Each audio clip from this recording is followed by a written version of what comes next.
Hi hello friends, నేను మీ lucky the Lingesh. కర్ణాటకలోని విజయనగర జిల్లాలో ఉన్న ప్రసిద్ధమైన మైలార లింగేశ్వర స్వామి ఆలయం గురించి ఈ వీడియోలో తెలుసుకుందాం. ఇక్కడ స్వామి భక్తుల కోరికలు తీర్చే దైవంగా ఆరాధించబడతాడు. ఆలయ పక్కనే పవిత్ర తుంగభద్ర నది ప్రవహిస్తుంది. భక్తులు ముందుగా ఇక్కడే స్నానం చేసి పవిత్రతతో ఆలయానికి వెళ్ళి స్వామివారిని దర్శించి పూజలు చేస్తారు.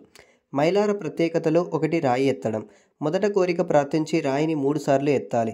4వసారి ఎంత శక్తి పెట్టినా రాయి అని ఎత్తలేం. ఇది దేవుని సంకేతం. మీ కోరిక నెరవేరబోతోందని భక్తుల విశ్వాసం.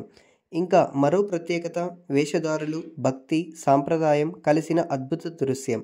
ఇక్కడ టెంపుల్లోనే అన్నదానం కూడా జరుగుతూ ఉంటుంది. ప్రతి సంవత్సరం ఫిబ్రవరిలో కార్ణికోత్సవం జరుగుతుంది. ఈ కార్ణిక సమయంలో స్వామి సందేశం చెబుతారు. ఏది చెబితే అది నిజమవుతుందని విశ్వాసం. ఆ సమయంలో లక్షలాది మంది భక్తులు విస్తారమైన మైదానంలో చేరి ఆ సందేశాన్ని వింటారు. ఈ సంవత్సరం ఈ సందేశం చెప్పారు. తుంబిద కొడ తుణికితిదలే పరాక్. ఇప్పటికీ చాలినంత ఉన్నా ఇంకా ఎక్కువగా లభిస్తుంది. ధన్యవాదాలు వీక్షకులారా. తదుపరి వీడియోలో కలుద్దాం. 4వసారి రాయి ఎత్తగలరా? మీలో ఎవరు ప్రయత్నిస్తారో కింద తప్పకుండా కామెంట్ చేయండి.